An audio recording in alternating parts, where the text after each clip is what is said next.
नमस्कार दोस्तों, जागृति क्लासेज के ऑनलाइन प्रोग्राम में आप सभी का फिर से हार्दिक स्वागत है।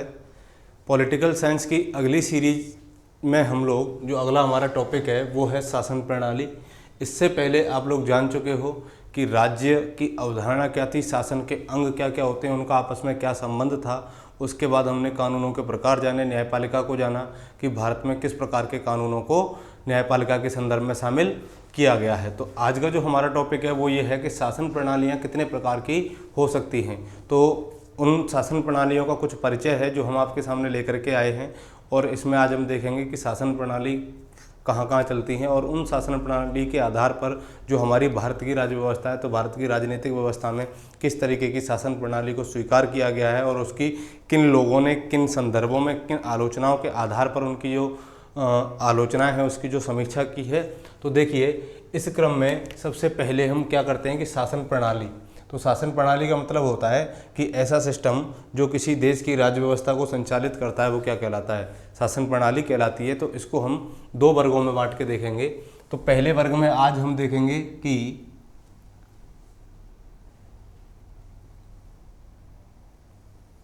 राजतंत्र क्या होता है। देखिए, पहला जो हमारा वर्गीकरण है इसमें पहला शब्द आ रहा है आपका राजतंत्र, ठीक है। दूसरा आएगा तानाशाही, कि तानाशाही क्या कहलाती है। देखिए, ये पॉलिटिकल साइंस के कुछ ऐसे वर्ड हैं, अगर इनको आप एक बार अच्छे से समझ जाओगे तो पॉलिटी आपकी क्या हो जाएगी, बहुत अच्छे तरीके से समझ में आ जाएगी।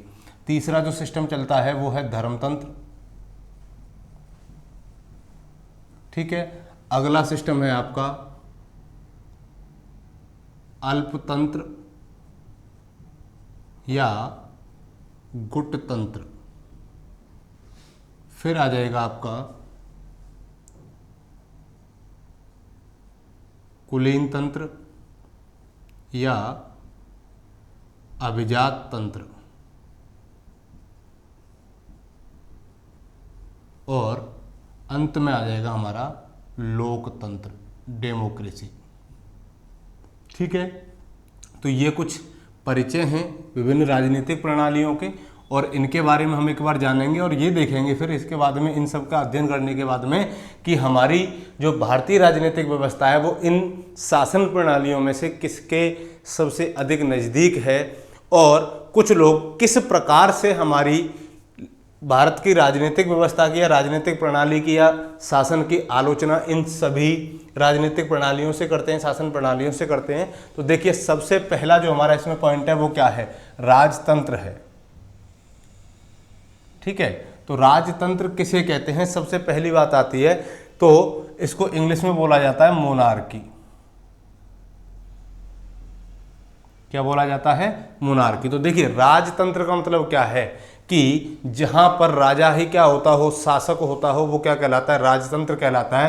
तो देखिए, इसमें शासन की जो संपूर्ण शक्ति होती है, राजतंत्र में शासन की जो शक्ति होगी ये किसके हाथों में होगी, एक व्यक्ति के हाथों में होगी या एक गुट के हाथों में होगी। तो देखिए, राजतंत्र में जो सर्वोच्च होता है वो कौन होता है, राजा होता है। तो यहाँ शासन की शक्ति कितने व्यक्तियों के हाथ में होगी, तो राजा कितने होंगे, एक होगा। तो यहाँ कितने व्यक्तियों के हाथ में, एक व्यक्ति के हाथ में क्या होगी, शासन की शक्ति होगी। तो राजतंत्र किसे कहेंगे कि ऐसी शासन पद्धति जिसमें शासन की संपूर्ण शक्ति किस में होगी, एक व्यक्ति के हाथों में होगी। दूसरी बात है कि यहाँ सत्ता का स्रोत, यानी कि राजतंत्र के अंतर्गत सत्ता का जो स्रोत है वो किस में निहित होता है। तो देखिए, यहाँ सत्ता का जो स्रोत होगा वो या तो व्यक्ति में निहित होगा, व्यक्ति की ताकत, या उसकी सैन्य ताकत में निहित होता है। किसमें,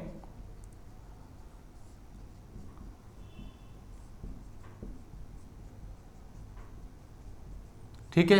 ये दो पॉइंट समझ में आए हमारे कि शासन की शक्ति कितने व्यक्तियों के हाथ में होगी, एक व्यक्ति के हाथ में, जो यहाँ क्या कहलाता है, राजा कहलाता है, किंग कहलाता है। इसीलिए इसको क्या कहा जाता है, राजतंत्र कहा जाता है। एक व्यक्ति ही यहाँ क्या करता है, सारे डिसीजन लेता है। उस एक व्यक्ति के अंदर ही कार्यपालिका, न्यायपालिका और विधायिका तीनों की शक्तियां क्या होती हैं, समाहित होती हैं। वो तंत्र कैसा कहलाएगा, राजतंत्र कहलाएगा। ठीक है, ये चीज क्लियर हो गई। दूसरी बात ये आती है कि ये शक्तियां इस व्यक्ति के हाथों में कब तक रहेंगी। ठीक है, तो देखिए राजतंत्र में क्या होता है कि जब तक कोई दूसरा व्यक्ति उस पहले व्यक्ति से उसकी शक्तियां छीन नहीं लेता, या सैन्य ताकत के आधार पर उसकी शक्तियां छीन नहीं लेता, उसके साम्राज्य को छीन नहीं लेता, तब तक ये शक्तियां इसके हाथ में रहेंगी। ठीक है, तो आप यहाँ लिख सकते हो कि वह व्यक्ति कब तक शासक रहेगा, तो वह व्यक्ति तब तक शासक रहेगा जब तक कोई अन्य उससे बड़ा ताकतवर व्यक्ति उसकी ये शक्तियां छीन न ले। ठीक है, तो इसको हम एक एग्जाम्पल की मदद से देख सकते हैं। जैसे प्राचीन काल में क्या हुआ करता था, प्राचीन और मध्यकाल में। अगर राजतंत्र को समझना है तो राजतंत्र सबसे ज्यादा कहाँ रहा है, प्राचीन काल में और मध्यकाल में। तो प्राचीन और मध्यकाल में जैसे क्या हुआ, अगर हम प्राचीन काल की बात लेते हैं कि सिंधु घाटी सभ्यता से धीरे धीरे हम आगे बढ़े, वैदिक काल आया, वैदिक काल से उत्तर वैदिक काल आया, उत्तर वैदिक काल से फिर जैसे ही जैन धर्म और बौद्ध धर्म का उदय हुआ, तो उस समय क्या हुआ कि जैसे ही लोहे का आविष्कार हुआ था, इसको बहुत अच्छे से समझना, लोहे के आविष्कार के बाद में क्या हुआ, कृषि बढ़ी। ठीक है, कृषि का जब विस्तार हुआ तो धीरे धीरे धीरे धीरे नगरों का विस्तार हुआ, यानी व्यापार बढ़ा, और व्यापार बढ़ा तो व्यापार गांवों में तो होगा नहीं, कहाँ होगा, नगरों में होगा। तो नगर बढ़े, और नगर बढ़े तो इन नगरों की सुरक्षा के लिए, किसके लिए, सुरक्षा के लिए क्या हुआ, राज्यों का उदय हुआ। किसका, राज्यों का उदय हुआ। अब जब राज्यों का उदय होगा तो इनकी सुरक्षा के लिए, कृषि भूमि को बचाने के लिए, व्यापार को बचाने के लिए क्या हुआ, इनकी सुरक्षा बढ़ाएगी। जब सुरक्षा बढ़ेगी तो राज्यों का उदय होगा, और राज्यों का उदय होगा तो इनको क्या करना पड़ेगा, अपनी सैनिक शक्ति बढ़ानी पड़ेगी। ठीक है, तो सैनिक शक्ति इन लोगों ने क्या की, अपनी बढ़ाई, जिससे क्या हुआ कि अब इस पूरे राज्य को नियंत्रित करने के लिए सत्ता कितने लोगों के हाथ में दी जाए, अब सवाल आया ये। तो धीरे धीरे धीरे धीरे जब नगर बढ़े, और नगरों से जब बड़े बड़े नगरों का उदय हुआ तो उनको कहा जाता है महाजनपद। तो इसी तरह प्राचीन काल में क्या हुआ, महाजनपदों का उत्थान हुआ, और महाजनपदों का उत्थान हुआ तो इसमें सबसे बड़ा जो उस समय का महाजनपद था वो कौन सा था, मगध था, जिसकी राजधानी क्या थी, पाटलिपुत्र थी। तो देखिए हम इसको एक एग्जाम्पल की मदद से समझ रहे हैं कि राजतंत्र क्या है। तो राजतंत्र आया कब, ये चीज़ आप समझ गए कि जब लोगों में क्या हुई, अधिकारवाद की भावना बढ़ी। किसकी, अधिकारवाद की भावना बढ़ी। अब ये लोग खेती कर रहे हैं तो अब इनके जो निवास होंगे वो भी क्या हो जाएंगे, स्थायी हो जाएंगे, स्थायी हो जाएंगे। तो अन्य बाहरी शक्तियों से इनको बचाने के लिए किसका उदय हुआ, राज्यों का उदय हुआ। और राज्यों में क्या है, सैन्य शक्ति ही ये काम करती है। और ये सैन्य शक्ति किसके नियंत्रण में होगी, वो एक व्यक्ति के हाथों में होगी। इसे ही हम क्या कहते हैं, राजतंत्र कहते हैं। दूसरा जो हमने एक बात की थी कि ये शासन व्यवस्था या ये शक्ति या यह इस व्यवस्था में कोई व्यक्ति शासक कब तक रहेगा। अगला हमारा सवाल क्या था, तो इस व्यवस्था में कोई व्यक्ति शासक तब तक रहेगा जब तक कोई अन्य ताकतवर व्यक्ति इसको अपने हाथों में नहीं ले लेता। जैसे मगध की ही हम बात करते हैं तो देखिए मगध की जो स्थापना की थी वो किसने की थी, बिंदुसार ने की थी। और बिंदुसार कौन से वंश का शासक था, हर्यक वंश का शासक था। तो हर्यक वंश, इसके बाद में इसका बेटा कौन आया, अजातशत्रु आया, और इसके बाद में उदयन आया। फिर हर्यक वंश के अंतिम शासक की हत्या करने के बाद में किस वंश की स्थापना हुई, शिशुनाग वंश की स्थापना हुई। और शिशुनाग वंश के बाद में मगध पर किस वंश का शासक आ गया, नंद वंश का शासक आ गया। तो इस तरीके से एक ही साम्राज्य पर, एक ही महाजनपद पर अलग अलग वंशों का शासन क्या दर्शाता है कि शिशुनाग वंश इस वंश से अधिक ताकतवर हो गया और इसके अधिक ताकतवर होने से सत्ता इसने क्या ले ली, अपने हाथ में ले ली। फिर शिशुनाग वंश के बाद में नंद वंश के हाथों में शक्ति आ गई, तो इसका मतलब क्या, इससे ज़्यादा ताकतवर कौन हो गया, नंद हो गए। फिर अगली बात आती है कि जब नंद वंश का अंतिम शासक घनानंद, कौन था, घनानंद, इसके समय क्या हुआ था, सिकंदर का आक्रमण हुआ था, तो घनानंद को अपदस्थ किसने किया था, चंद्रगुप्त मौर्य ने अपदस्थ किया था। तो घनानंद से ज्यादा या नंद वंश के शासकों से ज्यादा क्या हुआ, चंद्रगुप्त मौर्य अधिक शक्तिशाली था। तो इसी क्रम में क्या हुआ, नंद वंश के बाद में मगध पर किसकी स्थापना हुई, किसकी स्थापना हुई, मौर्य वंश की स्थापना हुई। तो ये जो राजनीतिक हलचलें हैं किसमें, प्राचीन काल में, तो ये क्या दर्शाती हैं कि राजतंत्र में जो ताकत है, जो शासन है, वो एक व्यक्ति के हाथ में नहीं रहा, अर्थात जो दूसरा अन्य ताकतवर व्यक्ति आ गया उसने क्या किया, अपनी ताकत के आधार पर उसका शासन पलट दिया और सत्ता अपने हाथों में ले ली। तो ये चीजें कहाँ पर होती हैं, राजतंत्र के अंतर्गत होती हैं। ये चीजें आप समझ गए, ठीक है। अगला जो हमारा पॉइंट आता है वो ये आता है कि राजतंत्र में जो शासन की शक्ति है वो कितने व्यक्तियों के हाथ में है, एक व्यक्ति के हाथ में। तो जो राजा है यही यहाँ तीनों अंगों का क्या होता था, शासन के तीनों अंगों का प्रमुख होता था, यानी कि कानून भी कौन बनाता था, राजा बनाता था। तो इसीलिए ये क्या हो गया, विधायिका भी, यानी कि विधायिका का काम भी कौन करेगा, राजा करेगा। दूसरा, शासन को संचालित भी कौन कर रहा था, राजा करता था। इसीलिए कार्यपालिका का जो प्रमुख होगा वो भी कौन होगा, यहाँ पर राजा होगा।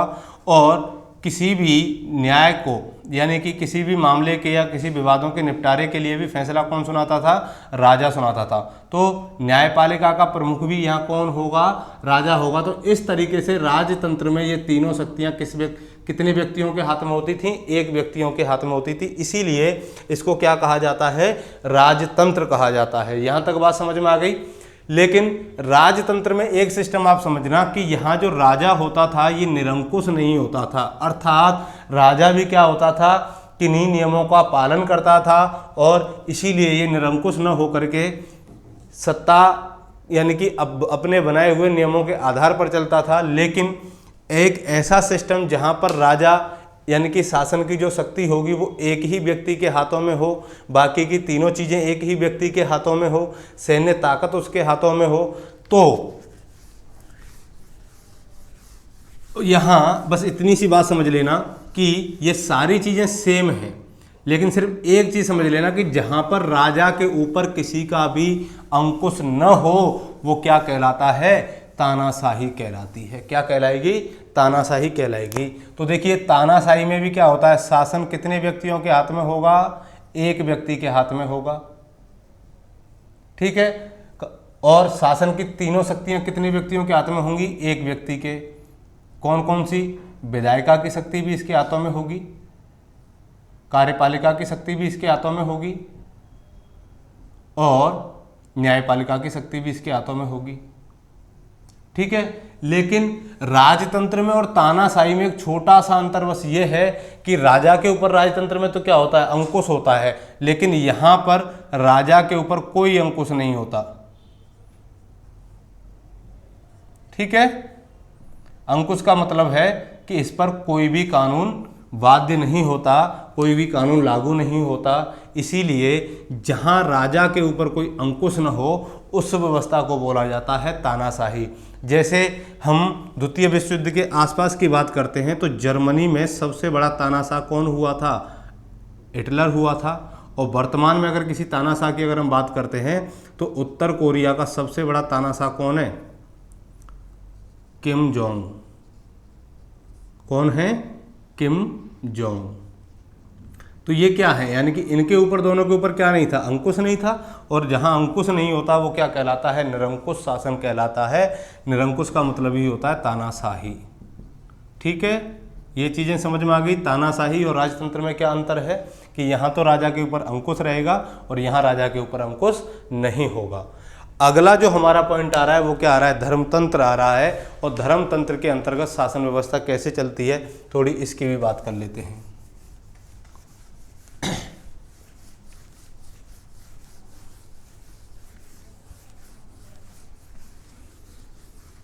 चलिए धर्मतंत्र। तो देखिए धर्मतंत्र का मतलब क्या है कि जहां सरकार की वैधता, यानी कि धर्मतंत्र, तीसरा पॉइंट।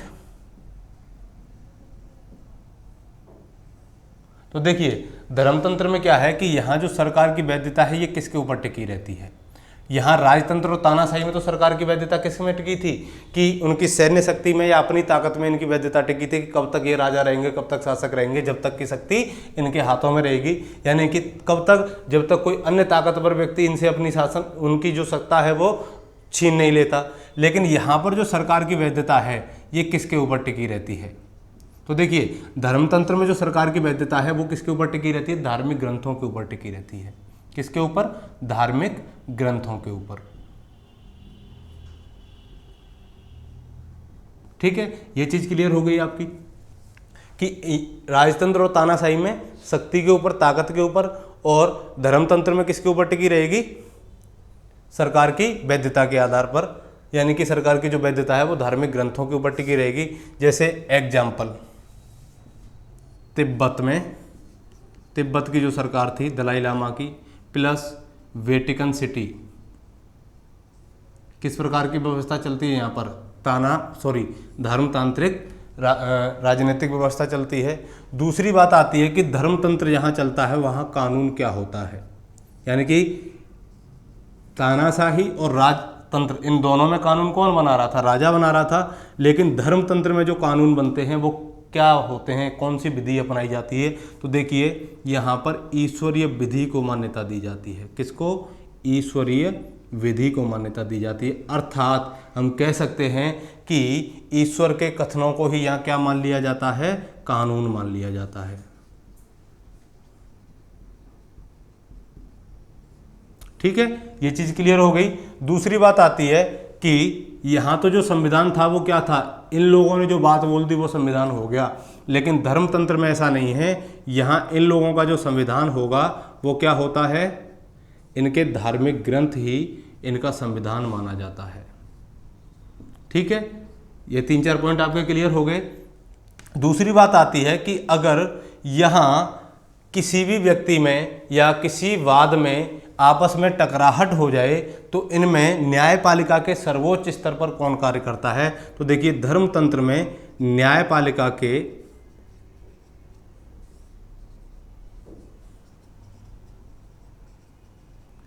सर्वोच्च स्तर पर या तो धार्मिक संगठन के लोग होंगे, यानी कि जो लोग उन धार्मिक संगठनों में जुड़े होंगे वो होंगे, या चर्च के लोग। धार्मिक संगठन के लोग या चर्च के लोग ही यहाँ क्या करते हैं, न्यायपालिका की भूमिका निभाते हैं। तो ये तो हो गया क्या हमारा धर्मतंत्र। ठीक है, तो इन शासन प्रणालियों को बहुत अच्छे से समझते जाना, ज़्यादा डिफरेंस नहीं है इनमें, थोड़ा बहुत डिफरेंस है। अगला जो हमारा पॉइंट आ रहा है वो क्या आ रहा है, अल्पतंत्र या गुटतंत्र किसे कहते हैं। ठीक है,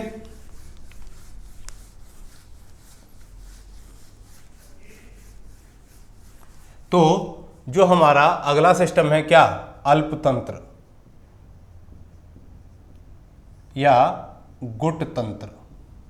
तो अल्पतंत्र या गुटतंत्र किसे कहा जाता है। तो देखिए एक ऐसा सिस्टम जहां शासन छोटे से समूह के हाथ में होता है, बस इसकी डेफिनेशन ही लिख लेना आप कि शासन किसके हाथों में होगा, एक छोटे समूह के हाथों में होता है। देखिए हम इनको इसलिए समझ रहे हैं ताकि हमें अपनी भारतीय राजनीतिक प्रणाली समझ में आ जाए अच्छे से। छोटे समूह के हाथों में होता है वो क्या कहलाता है, अल्पतंत्र या गुटतंत्र। तो देखिए कुछ इतिहासकार जो हैं वो सिंधु घाटी सभ्यता की जो राजनीतिक व्यवस्था थी उसको अल्पतंत्र या गुटतंत्रीय राजनीतिक व्यवस्था की व्याख्या देते हैं या उसकी समीक्षा करते हैं। क्यों करते हैं, क्योंकि कुछ इतिहासकारों ने ये कहा है कि जो सिंधु घाटी सभ्यता की शासन व्यवस्था थी वो किसके हाथों में थी, पुरोहित वर्ग के हाथों में थी, उच्च वर्ग के हाथों में थी। तो इसीलिए उन्होंने उसको क्या बोल दिया, अल्पतंत्रीय शासन व्यवस्था बोल दिया। अगला जो हमारा आ रहा है वो कौन सा है, कुलीन तंत्र या अभिजात तंत्र। ठीक है, तो देखिए कुलीन तंत्र या अभिजात तंत्र क्या होता है।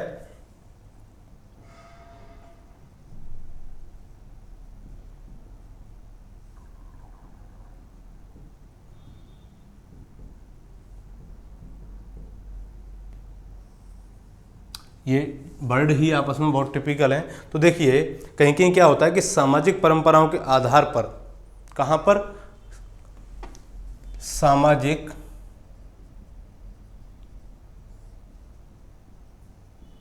परंपराओं के आधार पर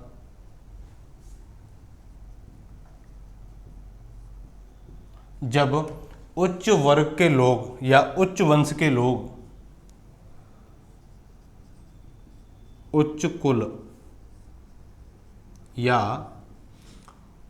उच्च वर्ग के लोग शासन क्या कर लेते हैं, अपने हाथ में ले लेते हैं,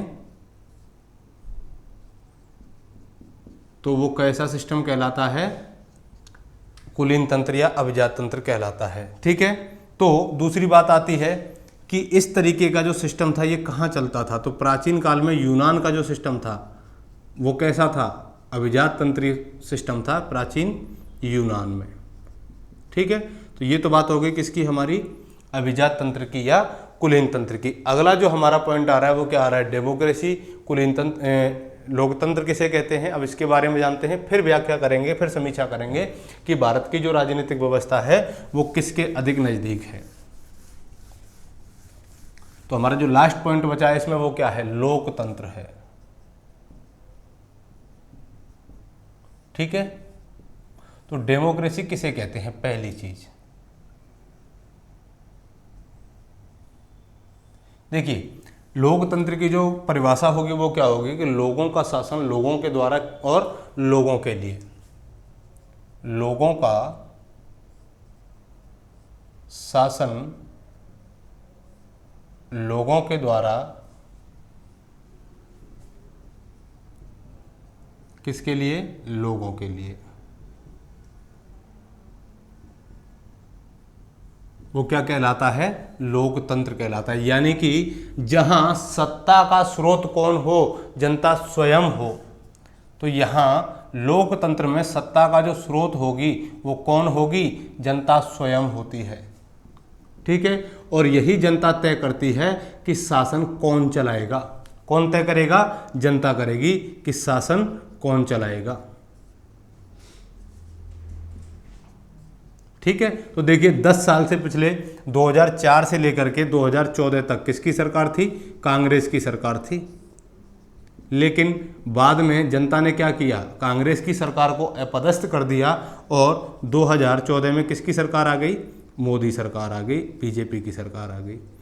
हो सकता है कि आगे जनता इसे भी अस्वीकार कर दे और कोई तीसरी पार्टी को सत्ता में ले आए, तो ये क्या कहलाता है, लोकतंत्र कहलाता है। क्योंकि यहाँ जनता जो है वो क्या करती है, स्वयं ये डिसाइड करती है कि शासन कौन चलाएगा। तो शासन कौन चलाएगा, जहाँ जनता इस तरीके को स्वीकार करे तो वही सिस्टम हमारा क्या कहलाता है, लोकतंत्र कहलाता है, डेमोक्रेसी कहलाती है। फिर यही जनता क्या करती है कि अपने प्रतिनिधियों का चुनाव करेगी और यही प्रतिनिधि फिर कहाँ जाते हैं, विधायिका में जाते हैं और विधायिका में ये क्या करेंगे, कानून बनाएंगे। और कानून किसके लिए बनाते हैं, इसी जनता के लिए। तो इसीलिए कहा गया है कि लोगों का शासन, किसका, जनता का शासन, किसके द्वारा, जनता के द्वारा, किसके लिए, जनता के लिए।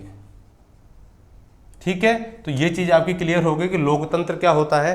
अब हम भारतीय राजनीतिक प्रणाली की एक बार थोड़ी सी समीक्षा कर लेते हैं कि जो इंडियन पॉलिटिकल सिस्टम है वो इनमें से किसके अधिक नज़दीक है। ठीक है। तो डेमोक्रेसी तो आप सारे लोग जानते भी होंगे वैसे। चलिए अगली आती है भारतीय राजनीतिक प्रणाली इनमें से किसके नज़दीक।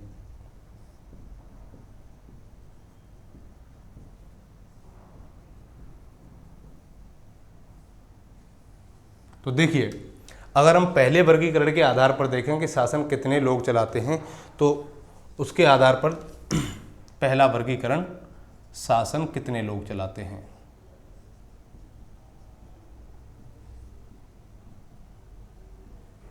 तो देखिए, शासन कितने लोग चलाते हैं, इस आधार पर हम इसका अगर वर्गीकरण करते हैं तो देखिए, वैसे सैद्धांतिक तौर पर जो भारत की शासन व्यवस्था है वो कैसी है, लोकतांत्रिक है। कैसी है, लोकतांत्रिक।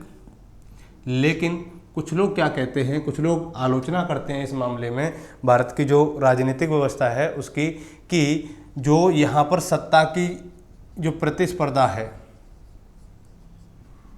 क्या सत्ता की जो प्रतिस्पर्धा है वो कितने गुटों में है? 2 या 3 गुटों में है।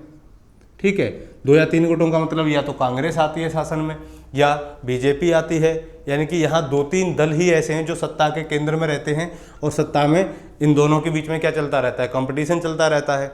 दूसरी बात आती है कि 2 या 3 गुटों में सत्ता की प्रतिस्पर्धा होने के कारण हम भारतीय राजनीतिक व्यवस्था को, राजनीतिक प्रणाली को कैसी राजनीतिक प्रणाली कह सकते हैं? अल्पतंत्रीय या गुटतंत्रीय कह सकते हैं। यानी कि शासन की जो सत्ता है वो कितने गुटों के हाथ में? 2 या 3 गुटों के हाथ में रहती है। इस प्रकार से हम भारत की राजनीतिक प्रणाली को कुछ लोग क्या कहते हैं? अल्पतंत्रीय या गुटतंत्री कहते हैं। और वो ये भी कहते हैं कि इन दलों के कुछ नेता ही क्या होते हैं? सत्ता के केंद्र में होते हैं, इसीलिए ये क्या होती है? गुटतंत्रीय प्रणाली होती है। अगर दूसरे लोगों के हाथ में देखा है, कुछ लोग ये भी कहते हैं, दूसरा पॉइंट अगर देखें तो भारतीय जो राज्य व्यवस्था है वो अंदर से कैसी है? राजतंत्रीय राज्य व्यवस्था है। कुछ लोगों की बात मान लेते हैं। देखिए, कुछ लोग इसको क्या कहते हैं? भीतर से राजतंत्र के नज़दीक मानते हैं। किसके?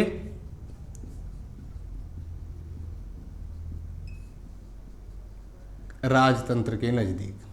क्यों मानते हैं? इसका भी उन्होंने कुछ ना कुछ रीजन दिया होगा। तो देखिए क्या रीजन दिया यहाँ पर उन्होंने ये कहा कि भारत की जो राज्य व्यवस्था है इसमें क्या है? वंशवाद के लक्षण दिखाई देते हैं। किसके? वंशवाद के लक्षण दिखाई देते हैं, और यही वंशवाद के लक्षण इसकी राजतंत्रीय मानसिकता को पूरा करते हैं। जैसे अगर हम एग्जाम्पल्स की बात करते हैं कि क्या क्या एग्जाम्पल्स हो सकते हैं, तो देखिए केंद्र की अगर बात करें तो केंद्र में वंशवाद के आधार पर नेहरू और गांधी परिवार जो है क्या है? लगातार शासन में रहा है, तो इसलिए इसको क्या कह दिया गया? राजतंत्र कह दिया गया। दूसरी बात करते हैं कहाँ की? जम्मू कश्मीर की। तो देखिए जम्मू कश्मीर में लगातार शासन किसका रहा था अब तक? उमर अब्दुल्ला परिवार का, यानी कि कह सकते हैं कि अब्दुल्ला परिवार। ठीक है। दूसरा कह सकते हैं कि महाराष्ट्र में ठाकरे परिवार।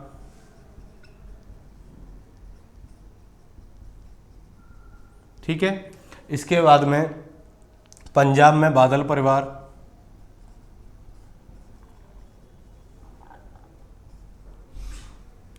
उड़ीसा में पटनायक परिवार।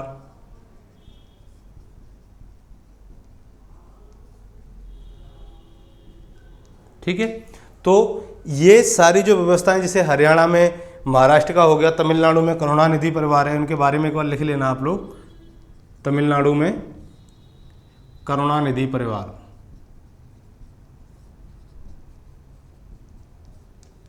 और हरियाणा में भजनलाल, देवीलाल और बंसीलाल परिवार।